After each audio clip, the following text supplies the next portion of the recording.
Fernand Ettori, à défaut de conclure, vous avez une vision synthétique de l'histoire de Porto Vecchio, je crois.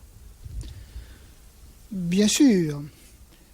Sur 5 siècles, du XVIe jusqu'à nos jours, on pourrait, si l'on voulait schématiser, si on aimait schématiser, définir cette histoire comme une sorte de pièce en 3 actes.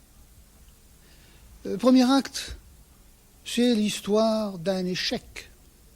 Échec de la tentative qu'a fait Gênes pour faire de Porto Vecchio une ville.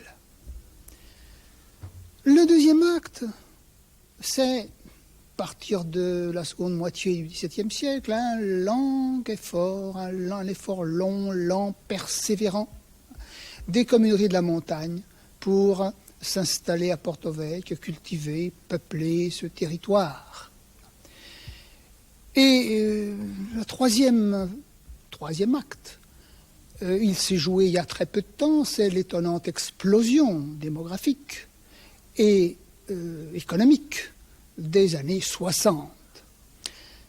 Et ce qui me semble le plus marquant, c'est que, à mes yeux, cette explosion démographique et économique ne s'est pas faite suivant la ligne de l'évolution du XIXe siècle.